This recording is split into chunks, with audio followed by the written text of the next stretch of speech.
In a country that regards agriculture to be the readily available economic activity and means of wealth creation, any new and efficient method of farming can be readily adopted. This explains why greenhouse farming is becoming more popular in different parts of the country. The popularity of this farming method can also be attributed to the dependence of agriculture as a serious investment for those who want to mint cash. For instance, a single tomato plant may yield between 16 and 20 kilograms, and the current market rate for a kilo of fresh tomatoes goes for about 150 to 250 Kenya shillings. So, 1 square meter of the crop may fetch about 3,000 shillings. This means that an average greenhouse may earn you about 400,000 shillings on a single harvest. Most tomato farmers practice small-scale greenhouse farming with tomato varieties such as Anna F1. In Uasin Gishu County, we meet a young tomato farmer who reaps largely from greenhouse production. Among his 11 greenhouses, Brian Anangwe has managed 4 of his greenhouses under tomato production. I'm passionate about farming, especially when I understand the world population is growing every year and they need food. And we as farmers, we take the responsibility of feeding the population. Brian's passion into tomato farming started when he was still a university student. He hustled to get his investment capital and started on a small-scale production. After his first tomato sale, he was impressed with his income and he decided to start producing in large volumes. My motivation started a while back while I was still in university. As millennials, we don't value farming.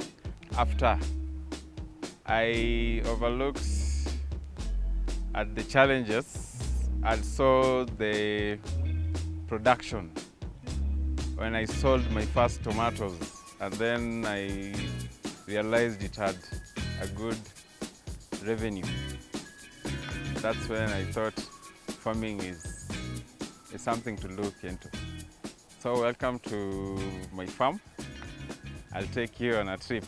We do greenhouse farming and open field. That is agriculture. We've also ventured into animal husbandry because we've done cows, dairy, and poultry too. Varieties that are fit for greenhouse production are classified into determinate and indeterminate varieties. Determinate tomato varieties grow to a fixed mature size and ripen all their fruit in a short period of about 2 weeks. They are often referred to as bush tomatoes because they do not continue growing in length throughout the growing season. These varieties include Roma VF, Kalje, Onyx, and Monyala F1.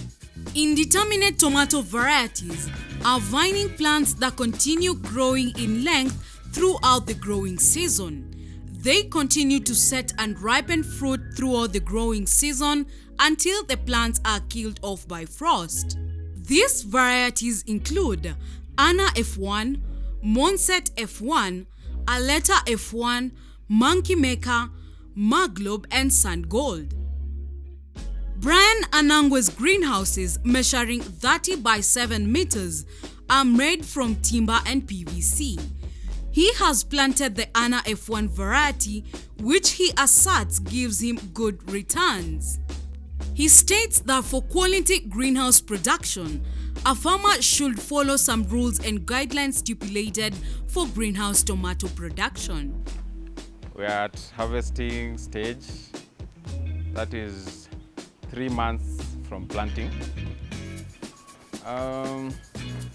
Greenhouse management in terms of tomatoes contains a lot of details, but to be specific, there are a variety of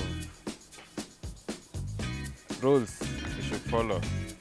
in order to make good profit from tomato farming.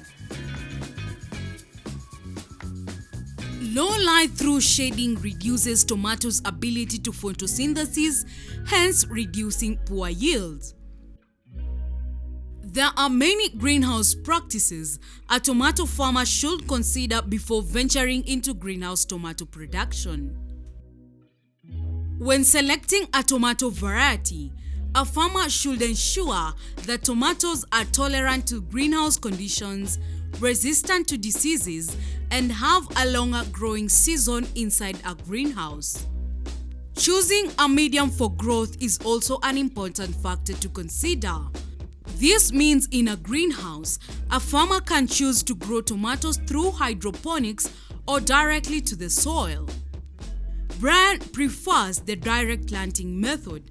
He takes us through the farming practices that he has put in place to ensure he has a successful production. When you put into nursery tray takes about 7 days.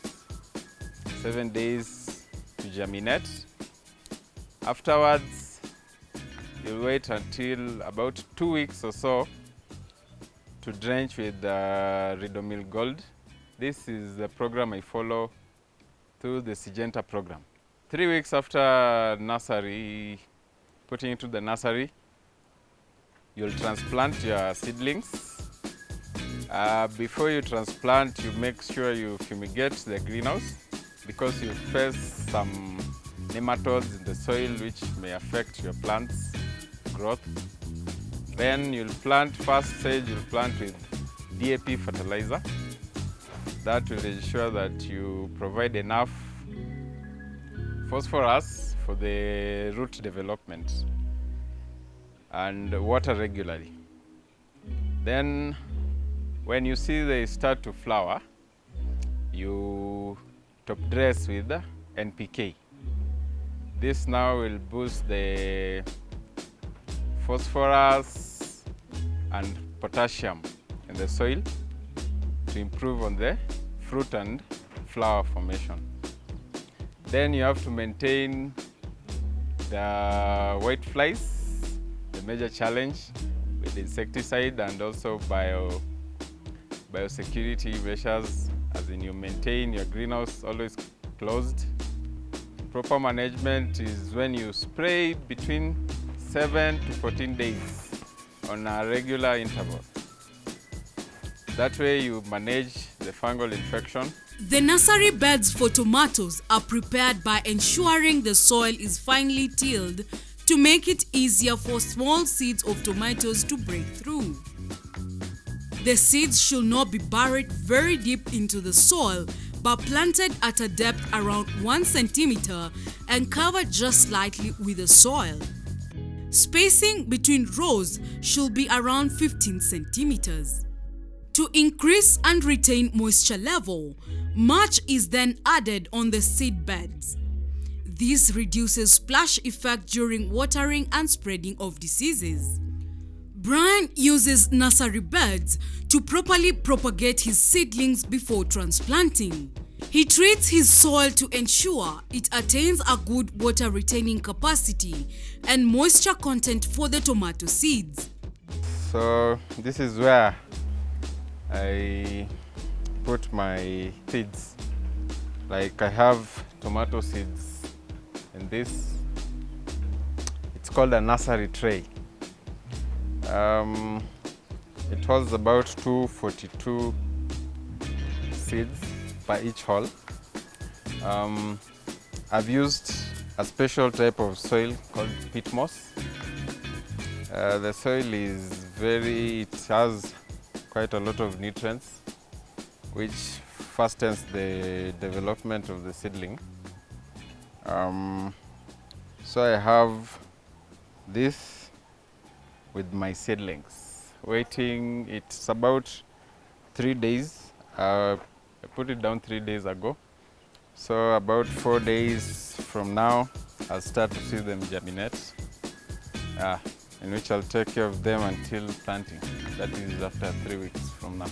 After transplanting the seedlings from the nursery beds, A farmer should ensure the seedling is approximately 15 centimeters long. If taller, it is advisable to bend the seedling horizontal to the ground while transplanting. This is to encourage more root development. The seedlings should always be planted 2 centimeters deep. For a good production, tomatoes should be well placed. It is recommended that you space your tomatoes about 60 centimeters apart. That way, you'll have bigger fruits and they won't compete for nutrients and the soil. For the climbing, I've used wires on top. So on these wires, ndio nimefunga strings. Then on the strings is where I'll put my tomatoes. As you can see, I've also added another wire at the bottom. This way, I don't want to tie directly on the plant.